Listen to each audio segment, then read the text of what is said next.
Hello, good afternoon. How are you, Alan? I'm very well, thank you, Juan. Looking forward to having our conversation.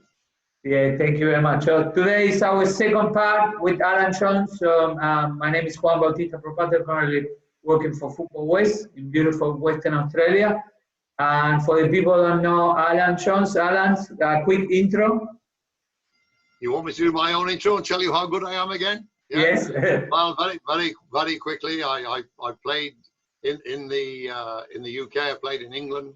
I was injured at the age of 30, but prior to that, I qualified as a coach at the age of 28, and then started my coaching career with Bristol City. Moved up to Blyth Spartans and managed Darlington. I then moved on very quickly to Bermuda as the national coach. Came back and worked for the Football Association in their coach education programs for 3 or 4 years before becoming the technical director and national youth team coach for New Zealand. This I did for 2 contracts for 7 years, and then moved on to the Middle East. I coached internationally through Kuwait,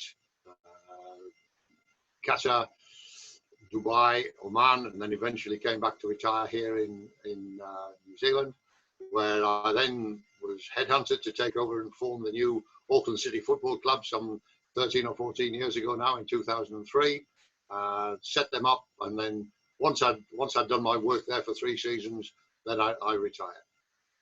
So I've been mentoring ever since. I say retired, here I am now. I should be 80 in a few weeks, and we are still talking football. And I mentor coaches here in this country, and also still a couple of coaches in the Middle East who are in contact with me.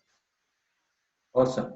Okay, so today the plan is to talk about tactics. So let's start from the little kids. So the people are coaching little kids, 5 and 6 old. What are we talking about tactics? What is tactics for the little kids? Well, the little kids don't know what tactics is. How can they? They've been surviving throughout their life just to become an individual person. And if you give a child a ball, he won't immediately pass it to another child. He'll go and run with it. So which is why when we're teaching technique, we should teach kids how to run with the ball correctly, and the reasons why we do these things.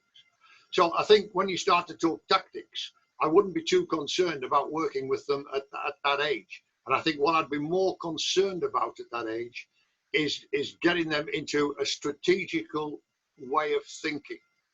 So we must understand the difference between strategy and tactic.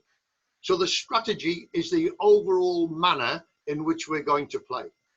The tactic is the small little tweaking, the small little changes we make inside the strategy that will then form, hopefully, a winning solution.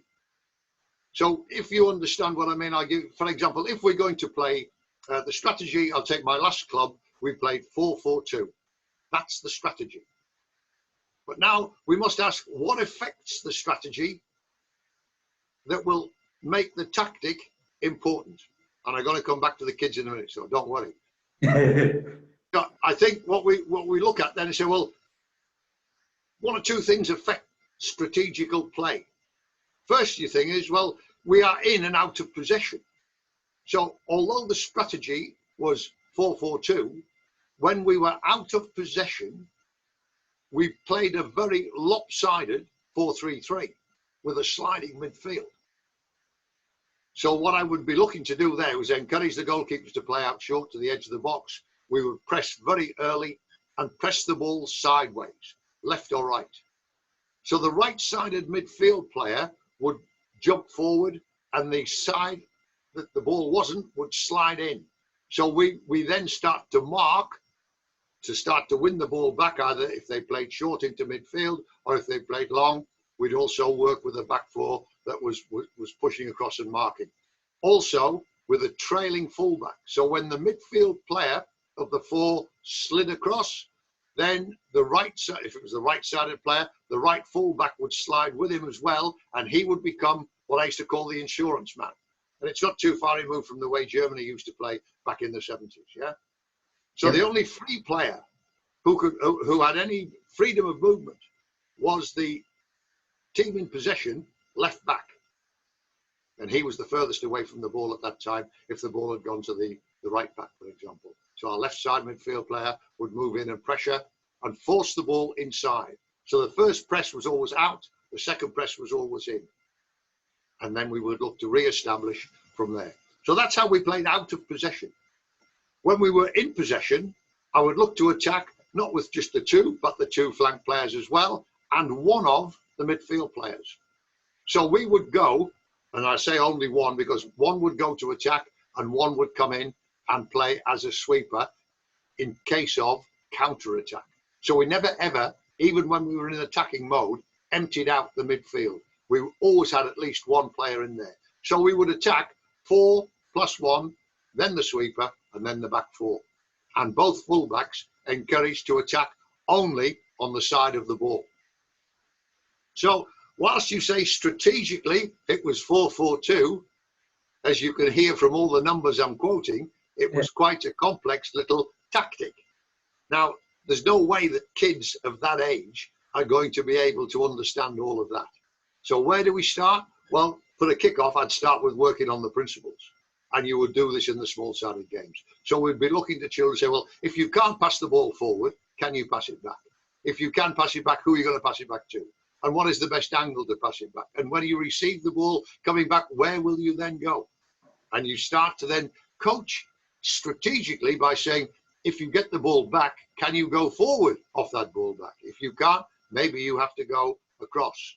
And therefore, you start to apply the principles. The ball goes across the field, so defenders are forced to spread out, and so gaps appear by which you can penetrate. And the players then, at a very, very young age, start to understand the value of the principles of play. Now, if you take a 5, you wouldn't just let the 5 run around. You might go with a goalkeeper, and you'd have 3 backs and 2 forwards. And as you built through the numbers and the children got older, so you might go with a back 4 and a front 3 and play 7v7 with 2 goalkeepers and so on. So you never ever played in an unstructured, small-sided game. Does that make sense?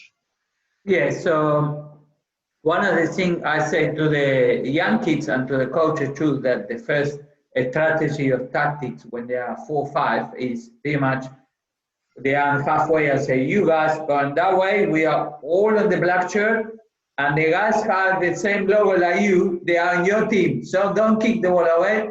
The guys are on the blue, they are going that way, so we're going that way. Oh, okay, so everyone is, yes. And if you go and then start playing and they kick away the ball from their own teammate, and then with the time, they start to understand, like you say about sharing the ball, that we are in a team and we need to play together. And then if the coach, when they need to start talking about how we're going to play and positions and different tasks and things the kids need to do. Of course, if we're talking about little kids, like you say, about the way you play, have to be really simple. But what will be the steps? So if you play 5 aside, 7 aside, 9 aside, 11 aside, and you say you want to play 4-4-2 in your team, although might change because many times coaches talk about tactics, they say to play 4-3-3 and this and whatever, and then depending on the moment of the game and the score, and if you are attacking third, defending third, middle third, attacking transition, defending transition, you might look and might be a 3-2-4-1 or a 4-1, and might change because you want to play in a different way, or it is better for you or not. So what will be, the first question will be about that transition from 5 aside, 7 aside, 9 aside, 11 aside into the 4-4-2. How will make that transition? Well, the transition will be done when you're working with children, usually on an age group basis. So if you're dealing, as you just described, with 5 and 6 and 7-year-old children, then you won't be too strict in what you ask them to do. But you give them a rough shape I've just described. If you're going to play 5 aside, 3 at the back and 2 at the front, and then you look to see how we play from there. And you would also get little drills going to do that. And can I say that runs right through to the senior part of the game. Even when I'm working with full international players, we never ever played just a 5 aside, just to have a kick about. we played a structured game. So people always knew if you were playing at the back, or if you played in midfield, or if you played up front, and you played in a structured manner. And this is the only way that you can practice, so that when you do eventually get to the senior game, 11v11, where the result becomes crucial, where the result is important to you, then you are fully conversant with what it is. By the time the kids get to about the age of 8, now they're starting to understand about cooperation. Before that, cooperation is not very good. They've got to learn to play together. And if you watch very small children who are playing with each other on the carpet, age 2 and 3, etc., etc., you know, they don't like to share their toys. Very rarely they want to give the toy away.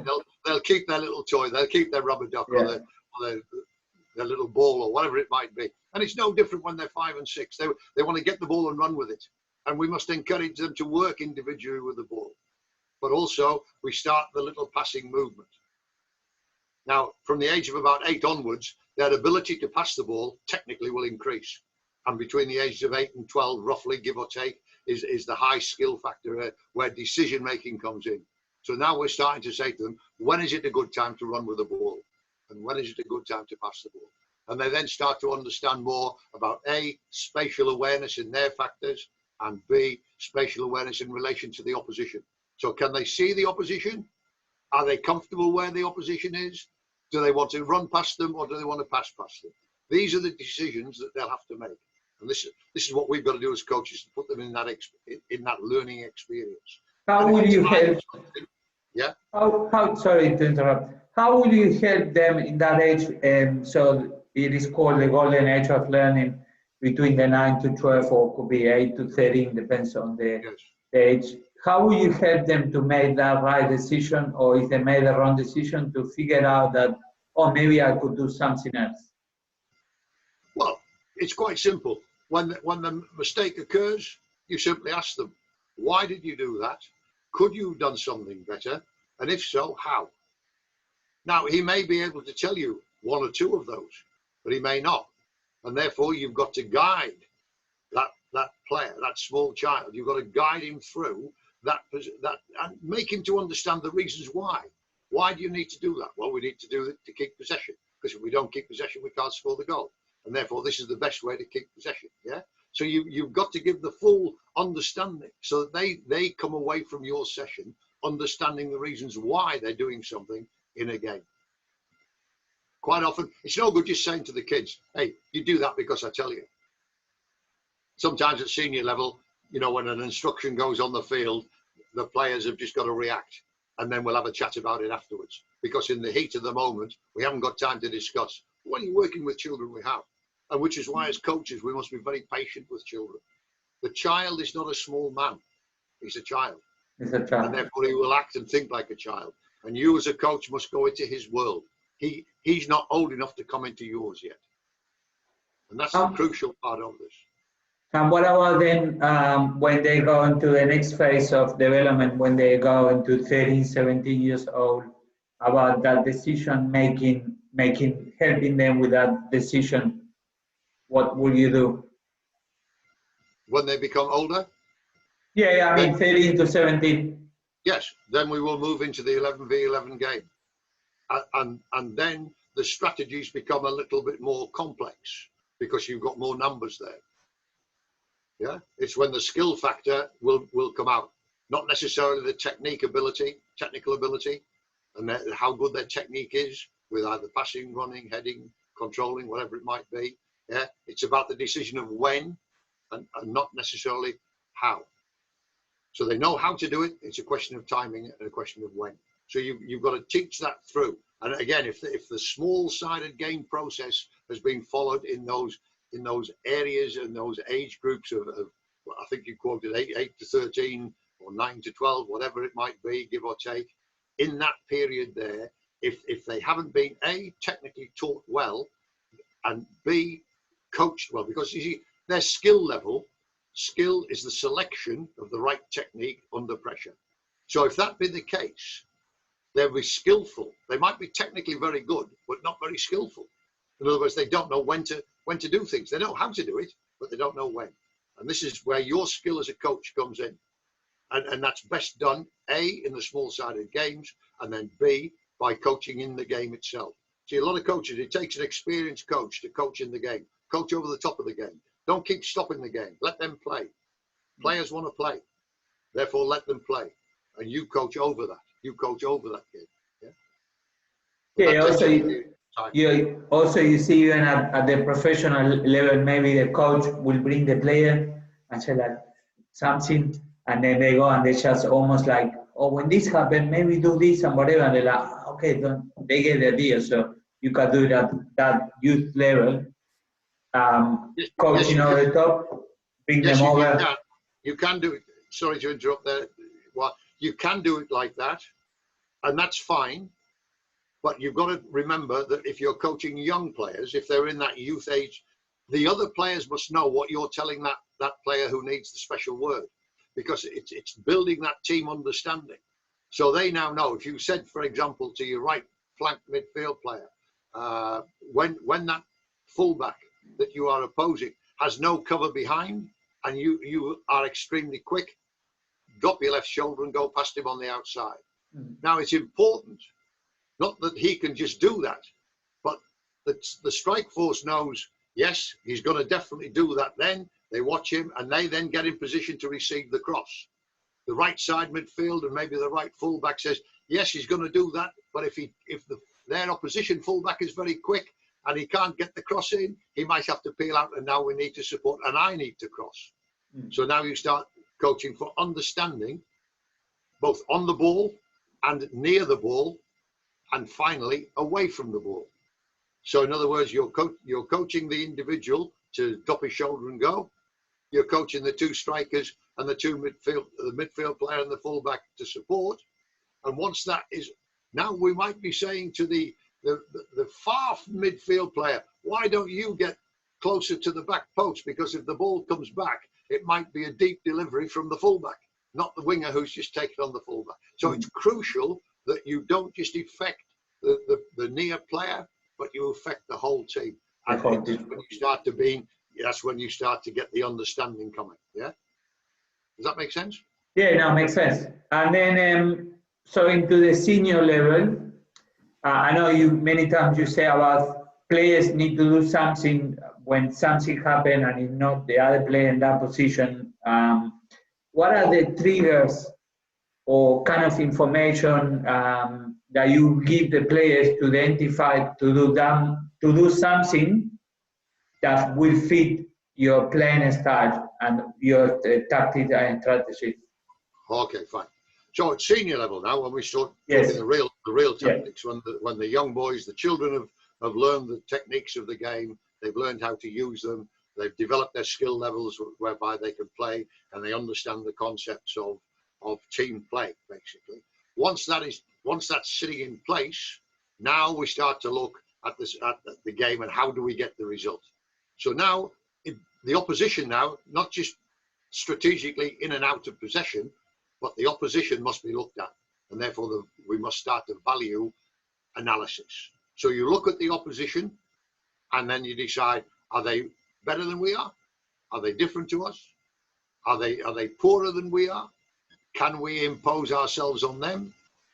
In spite of the fact they might be better, can we still impose? And how do we do all these things? So now, before we decide on what strategy and tactic we use, we must also consider not just our players, because that's what will decide the strategy in our own sense. In other words, it's the technical range of the players you've got that will dictate how you coach and what you coach and what strategy you will play to.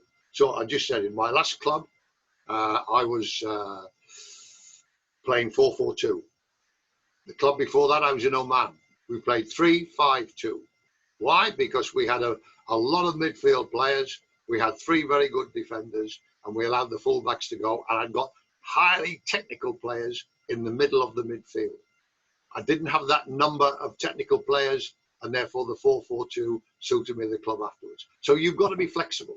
You've got to be flexible in your own mind, because as a coach, you can coach anything. Whatever you decide to do, you can do, but it must relate to the players. So the technical range of the player that you have in your possession at this time That's the way you will play. If you want to change that at professional level, you can by buying the type of player now that's required. And this again, I'd fire just a cautionary note on that one to coaches. Quite often you see coaches will say, oh yes, I like to play a very short passing game. We like to keep possession a la Barcelona. Fine, if you haven't got the players to do that, yes, we'll go and buy them. But there comes a time when you say, well, do you really need that? And if you do, make certain that you don't buy in your own image. I was a 6'2" hard tackling centre back.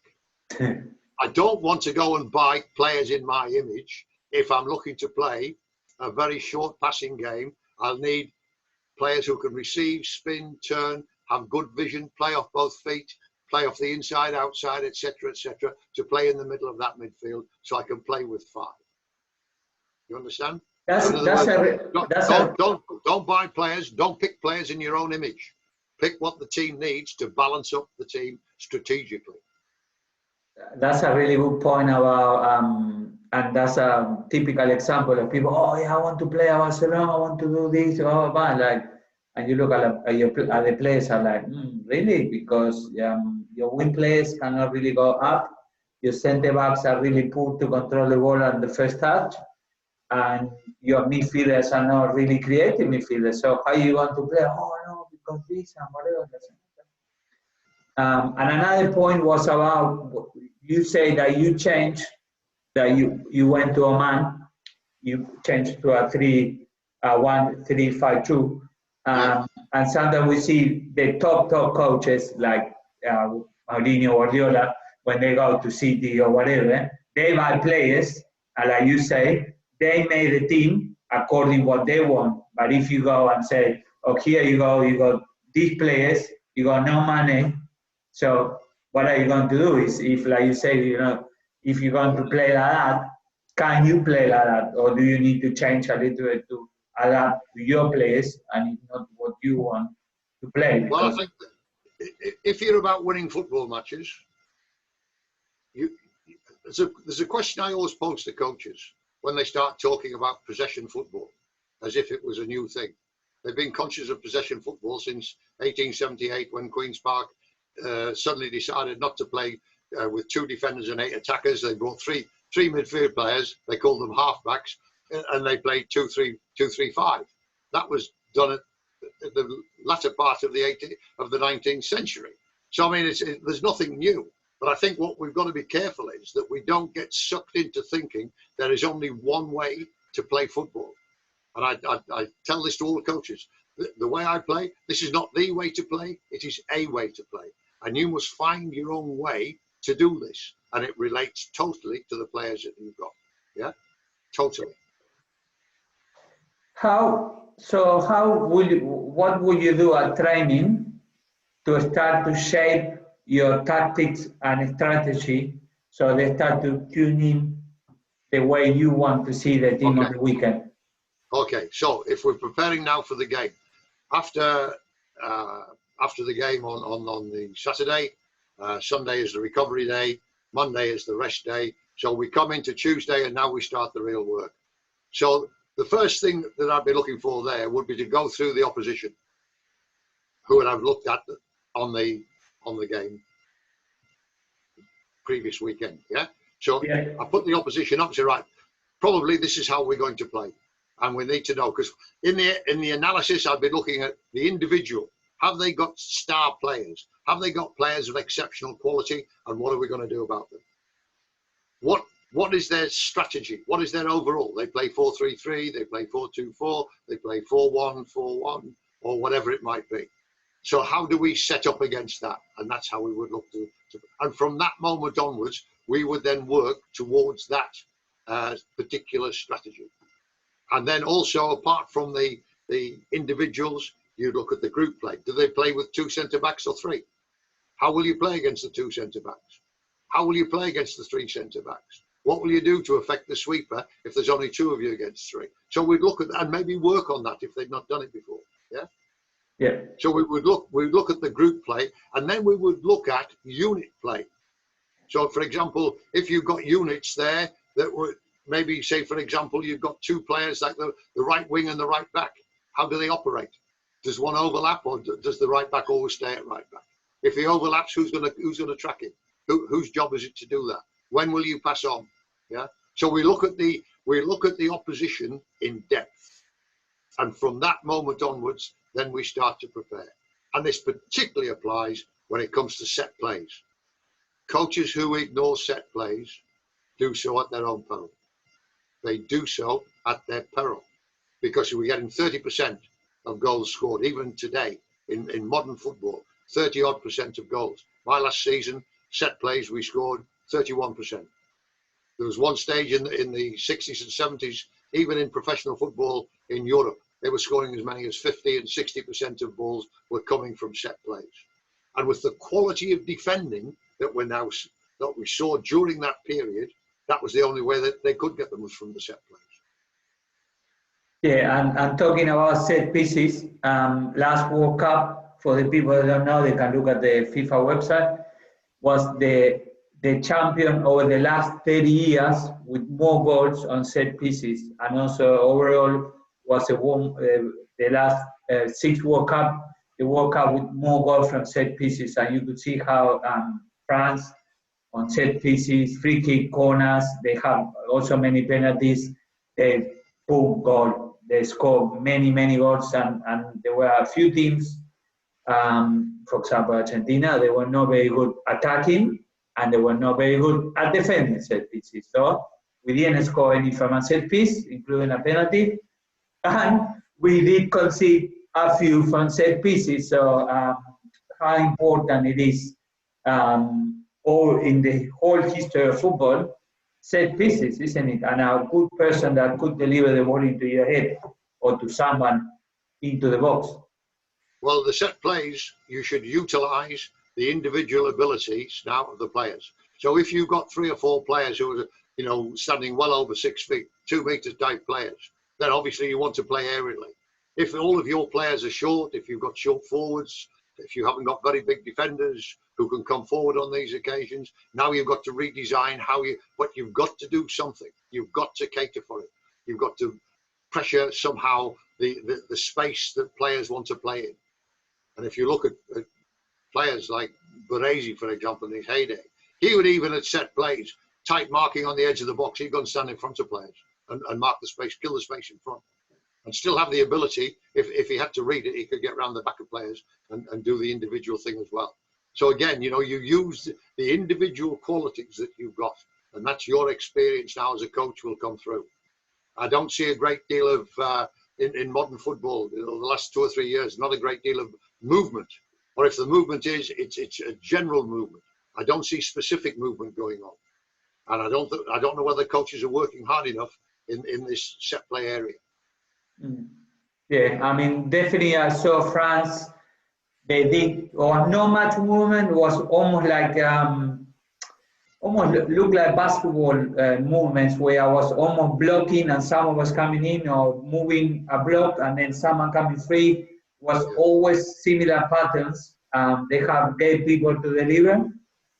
Yeah. That player, 1 or 2, 3 players, and they just, and also free kick, whatever, was top notch.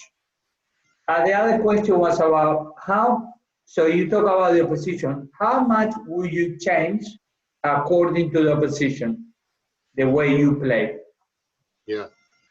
I will change whatever I need to change to get the result. So, for example, I'll use Auckland City the last time we played. Now, as I've told you already, we played a 4-4-2, but with slight changes. When we came to play in the final of the Oceania Championship in 2005 to go to the World Club Championship, we played against Tahiti, and they had an exceptionally good little midfield player, exceptionally good, best midfield player in the tournament, and they had an exceptional right back who they just brought in from France. He played in the French second division, very good player, but he was a midfield player, but they played him at right back and wanted him to get forward. In the opening games, he was outstanding. In the final, I now changed. So from 4-4-2, we went to playing man-to-man, and we glued the midfield player. So he didn't get a kick for 90 minutes. We glued him. So I'm now prepared to do that, and then to stop what the very experienced and high-quality midfield player at right back, to stop him getting into midfield and start spraying balls. I played with two up front, but with a very high, wide left striker. He was then forced to sit back. Otherwise, we were going to cause them problem, because with their three at the back, and we played two up against three and one wide, the only player they had free on the whole of the was their left back, and he was their youngest and most inexperienced. So how that system works? So was like this. So the two, and then when the ball go that way, he always pressed that way. Yeah. And when the ball did go the other way, have the ball. Oh, we let the fullback run on, but he was running on to one of our most experienced defenders, who would then go and meet him. My insurance man, who'd done all the covering, would go out to meet him, and we'd just play off that. So basically what we did, instead of playing 10v10 on the field, we played 9v9, and we just eradicated their best midfield player. And we went on and we won 3-1. So it was justified. So I'm prepared to do that. I'm prepared to go to great extremes. Now this takes a lot of intelligence from the players, because we've played now the whole season in virtually the same way in the domestic league, but we made the change. So there's two things. One, whatever the strategy you name and whatever the tactics you do, the players have got to buy into it. So when you explain the strategy and you explain the tactic, the players must have full understanding of it, and they must be confident that what you say will work for them. And once they see it working for them, the next change you make, they'll do it. They won't be questioning it. They'll do it implicitly, because they know why. You're only making the strategy because that's the way for us to play at this time. And so win. That is, and win, and win. That's the crucial part. It's not about having a game on a weekend. If you're playing for the Wollongong over 35s, it's not that important. Only at the time, and as to who's going to buy the beers afterwards. But if your game is important to you, and particularly in professional football, then you've got to be very, very positive in the way you set out the team to play. Well, I'm going to ask one more question. We could talk about tactics and strategy forever, but I think it's a really good conversation. So the last question is, how much or what was through the years your tactics and strategy, the evolution? Sorry, can you repeat the last part? How much was your tactics and strategy when you start coaching football to when you were at Auckland City? Okay. What was the evolution of the tactics, and what would you see of your team doing better or changing, like you say? So maybe it was a 4-4-2, but the behavior of one of the attackers was different, because rather than be like this, one was higher because you want that player to have no time on the ball, and exactly what you explained. When the ball was on the other side, we say, oh, no problem, because on the other side we have our most experienced player, and if they swap, we swap. So they didn't have a plan B. So we did cover everything. But through the years of coaching, I'm very sure that sometimes you saw gaps or things that you could do better, but then with the time you have that evolution. What was this evolution? The evolution, okay. It started with when I was at Bristol City. Alan Dix was a very good match analyst. He was the manager, and he taught me how to analyse a match. I would sit with him, and he taught me how. So not only do you look at the opposition, but I look at it in relation to my team. So in other words, I don't just go and watch a game of football. So I might want to be watching now. I mean, I've missed many goals in games because I've been watching not the striker putting the ball in the back of the net. I've been watching where the back four finishes, and do they come up higher? So if you're thinking in terms of counter-attack, which is the best way to do this? So you miss the goal, but you learn how the back four sets up. So you've got to look specifically at the team that you're going to play against in relation to the qualities that you've got in your own team. So that's the start of it. Once you understand how to analyse and what you're looking for, the rest of it becomes a piece of cake, because you know what your team can do. You know what the opposition is going to do. if you, for example, were playing against Barcelona, you might need to say to yourself, they're going to have the ball for long periods of time. Do not be afraid to play for long periods of time without the ball. Do not be afraid to play if you make mistakes, and amateur players in particular will make mistakes. Therefore, don't be afraid if you get outnumbered. For example, you could be suddenly playing 6v8 or 6v9. How will you cope in those situations? Whilst you keep the base strategy, how will you cope tactically in those situations? So in your training, quite often I would play what I used to call a down numbers game. So you would attack the team with only maybe 5, 6, 7, 8 defenders, but playing against 7, 8, 9, 10, 11 attackers, and let out men outside the field, so the ball can be played outside to a waiting player, and he doesn't take part in the game, he just knocks it back in again somewhere. So you've got to think and be inventive as to how you will create that situation at that time, and then do a lot of your coaching in the game. Don't do it in drills. We've become skill drill orientated, which is a misnomer itself, because skill is the selection of the right technique under pressure, and in a drill you're never under pressure. The only thing that gets pressure is your technique. So it can't be a skill drill. Skill is when you are playing. You've got to have opposition. Yeah. So work hard at doing that, and just let all of that evolve into the full 11v11. And you'll find if you break things down in that way, then you will achieve a greater quantity and quality of success by doing it that way. Yeah? But coaching the game, players learn to play by playing. Yeah, that's true. And also coaches learn to play by coaching. All that I'm telling you now is what I do on the field. It's easier to show you on the grass than it is to talk about it. Yeah, no, that's true, and that's why sometimes the problem as a coach is, if we talk too much and we stop and go on whatever, the players want to play, they want to experience, they want to try, they want to make mistakes, they want to make the right decision. So if you are going to talk through what is going to happen, what is not going to happen, because then you go play a game against the opposition, and that's when it's the real game. So if you do an opposed game without opposition, without pressure, it's not realistic, it doesn't look like a game, and then on the weekend you don't do well, makes sense, isn't it? Well, you can't coach till the ball is rolling. All you're doing is you become a commentator. So you are commentating, yeah? And I speak to people on coach education courses a lot about this. Don't become a commentator. You can't coach till the ball is rolling. You see a mistake, backtrack, set it up again, roll the ball. Don't talk about it, just roll the ball. Find another way. Can you do it? Well, if you can't find it, show him how to do it. Get in there yourself and play for a short spell and show him, and then let him try again, and then move on. Yeah?